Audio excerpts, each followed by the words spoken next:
এই যে মন্দিরে হচ্ছে মায়াপুর শ্রী চৈতন্য মঠ, মানে গৌরীয় মঠের মূল কেন্দ্র। এখান থেকে উঁকি মেরে চলে গেছিলাম, এর ভিতরে সব প্যানেল ট্যানেল হচ্ছিল। মানে 17 ফেব্রুয়ারি আগেরবার যখন টোটোয় ডাইরেক্ট কৃষ্ণনগর যাচ্ছিলাম, তখন বেরোনোর সময় দেখছি এখানে স্টলটা, বুক স্টলটা। ইতিমধ্যেই বই কিনেছি, 3টে 100 টাকার মতো বই কেনা হয়েছে। এই যে চূড়া মন্দিরের রাধা সবাই মতো হরে কৃষ্ণ। এখানে দর্শনীয় স্থান দেখা যায় এই শ্যামকুণ্ড। আগের বার শ্যামকুণ্ডে আসা হয়নি, প্রচণ্ড গরম ছিল আগের বছর। রাধাকুণ্ড থেকে ঘুরে এদিক ওদিক ঘুরতে পারছিলাম না। আর রাধা রাধা হরে কৃষ্ণ। শ্যামকুণ্ডের জল পেয়ে গেলাম এখানে দাঁড়িয়েই, অত নিচে না গেলেও হবে। আর রাধাকুণ্ডের পাশে আছে গিরি গোবর্ধন, আগের বার গেছিলাম, পরিক্রমা করেছিলাম। হ্যাঁ, শ্যামকুণ্ডের জল এনে এখানে মেশানো, রাধাকুণ্ডের জল এনে ওখানে মেশানো, আর গোবর্ধনের শিলা এনে বাকিটা অন্য শিলা দিয়ে পাহাড় মতো করা ছিল।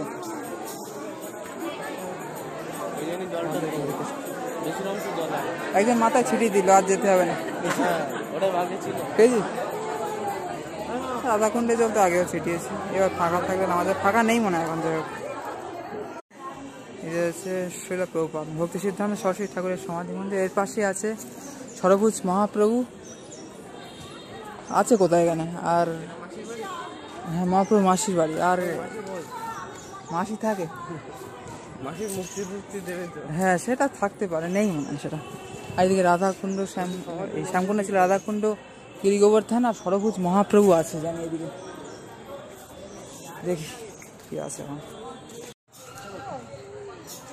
সরভুজ শ্রী গৌরাঙ্গ মহাপ্রভু, মায়াপুর শ্রী চৈতন্য মঠ। এখানে একটা সমাধি মন্দির আছে। এদিকে আমরা ভক্তি সিদ্ধান্ত সরস্বতী ঠাকুরের সমাধি মন্দির, মূল মন্দির দেখে এলাম। এখানে শিলপ্রপাতের ভজন কুটির, মানে সরস্বতী ঠাকুরের ভজন কুটির, ভজনা করছেন। এইদিকে মানে রাধাকুণ্ড, গিরি গোবর্ধন আছে। ওইদিকে তো আমরা শ্যামকুণ্ড দেখে এলাম, আগের বাজারে দেখা হয়নি। আর কি সব হরে কৃষ্ণ মন্দিরে রাধে রাধে গাই বলছি আমার মন্দির হয়ে বল সরকার চোখে মুখে জল দিয়ে একটু বেটার হলাম। তাও বিশাল গরম। আর শ্রী চৈতন্য লীলা প্রদর্শনী মানে আগের বার গিয়েছিলাম, আর এইটা সর্বোচ্চ মহাপ্রভু পিছন থেকে এরকম লাগে। রাধে রাধে হরে কৃষ্ণ। আর এখানে কেলি কদম বৃক্ষ, তমাল বৃক্ষ আছে। এটাও ওটাও এই তো রাধাকুণ্ড। ওইদিকে শ্যামকুণ্ড, ওই 1 নম্বর গেটের কাছে। আর এখানে রাধাকুণ্ড আর গিরি গোবর্ধন মহারাজ। এখানে পরিক্রমা করবো। আর এসব ভক্তি প্রজ্ঞান জ্যোতি গোস্বামী মহারাজ আর গৌর কিশোর দাস বাবাজি মহারাজের সমাধি মন্দিরের পাশে রাধাকুণ্ড, গিরি গোবর্ধন। এই তমাল বৃক্ষ, এটা কেলিকদম বৃক্ষ আছে, এটা তমাল গাছ। বৃন্দাবনে আছে তমাল বন, তাল বন, তমাল বন, যেমন কদম বন। গোবর্ধন পাথর তো নিশ্চয়ই আছে এতে, গোবর্ধনের শিলা কভার দেওয়া থাকতে পারে ওটা। এই যে বৃন্দাবনের গিরিরাজ পরিক্রমা চলছে, 21 কিলোমিটার। এখানে 21 মিটার পরিক্রমা করে আপনারা সেই ফল পেতে পারেন। এটা হচ্ছে মায়াপুর ফ্যাসিলিটি। এখানে জব, ধ্যান বা যে কোনো স্পেশাল অ্যাক্টিভিটির প্রচুর বেশি গুণ পাওয়া যায় নাকি। এই যে রাধাকুণ্ডে নামলাম, জল চোখে মুখে দিলাম, শান্তি। বৃন্দাবনে তো বারবার যাওয়া সম্ভব না, কিন্তু আমাদের মায়াপুরে বারবার আসা যেতেই পারে। আমাদের পা একদম জ্বলে যাচ্ছে, একদম আগুনের উপর দিয়ে হাঁটছি যেন। বন্ধুরা সবাইকে হরে কৃষ্ণ। এখানে স্নান করা মানা, ওই শামুক টামুক কুড়োচ্ছে, ওই জন্য নেমেছে।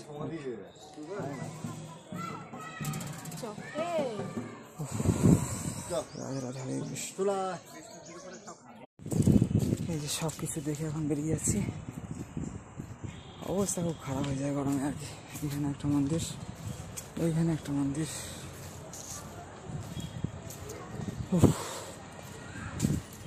প্রচন্ড গরম। 1 নম্বর গেটের দিকে, এবার 2-3 নম্বর পর্যন্ত অনেক গেট আছে। ওইদিকে একটা গোশালাও দেখেছি, আর গেলাম ওই দূরে ঘুরে যাচ্ছে না তেমন। আর আগের বার একটা গোশালা দেখেছিলাম এখানে আর কি। ঠিক আছে, ওই তো ওই মন্দিরটাকে ব্যাকগ্রাউন্ডে রেখে ছবি তোলা যায় এমনি। ইস্কন থেকে অন্তত 1-2 কিলোমিটার দূরে আছে শ্রী চৈতন্য মঠ থেকে ওই ইস্কন মন্দির দেখা যাচ্ছে। এখানে খুব সুন্দর লাগছে মন্দিরটা, হরে কৃষ্ণ, রাধে রাধে। ছবিও তুলি না, দারুণ লাগছে। এই হচ্ছে আমাদের মন্দির, ভক্তি সিদ্ধান্ত সরস্বতী গোস্বামী ঠাকুর কি জয়, সমাধি মন্দির কি দেখো। আমাদের জায়গায় হচ্ছে কৃষ্ণ কারণামৃত গীত গোবিন্দ, আর এখানে হচ্ছে শরণাগতি। তো যাই হোক, আই থিঙ্ক এগুলো কিনলাম, গীত গোবিন্দ প্রথম কিনলাম আই থিঙ্ক শিবডোবা মন্দির থেকে 50 টাকা। তারপর মহাপ্রভুর জন্মস্থান থেকে আই থিঙ্ক এটা, ঠিক আছে, এই যে শরণাগতি, এটা আই থিঙ্ক 20 টাকা। আর কৃষ্ণ কারণামৃত 30 টাকা আই থিঙ্ক শিবাসঙ্গন থেকে, ঠিক আছে। তো টোটাল 50, আর তারপর হচ্ছে এই 20 আর 30, 50, টোটাল 100, ঠিক আছে। তোমাদের এই যে আপাতত 2 জায়গা থেকে ক্যারি ব্যাগ দিয়েছে আই থিঙ্ক, টোটাল বই।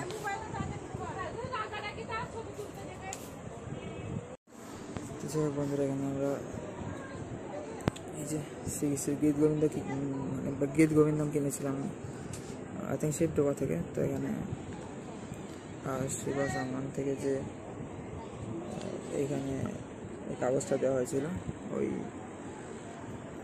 গীতা বলি না, শরণাগতি কিনেছিলাম, ভক্তিনাথ ঠাকুরের বই, গানের বই, সেখানে ঢুকিয়ে রেখেছিলাম। এই যে 58 সালের মাঝখানে ঢুকিয়ে রাখা ছিল এটা, আর কাগজও দিয়েছিল। দেখি কী কাগজ দিয়েছে। কাগজটা হচ্ছে তুমি কি চাও, এর উপরে কিছু আছে। যাই হোক, শ্রী চৈতন্য সারস্বত মঠের থেকে এটা এক বিদেশি দিচ্ছিল। ওই ঢুকে আই থিঙ্ক ডান দিকে যেটা আর কি আছে বইয়ের স্টল, আমাদের শরণাগতি কিনেছিলাম যেটা তার সাথে দিয়েছিল। এমনি ওই মানে এমনি সবাইকে দিতে পারে। যাই হোক, যেহেতু বই কিনেছি আরও দিচ্ছে, ওই জন্য হরে কৃষ্ণ বলে এনারা খুব আনন্দিত হয়ে এই সমস্ত স্পিরিচুয়াল বুকস ইত্যাদি কিনলে আর কি। যাচ্ছে 3টে বই থেকে শরণাগতি, গীত গোবিন্দ আর কৃষ্ণ কারণামৃত।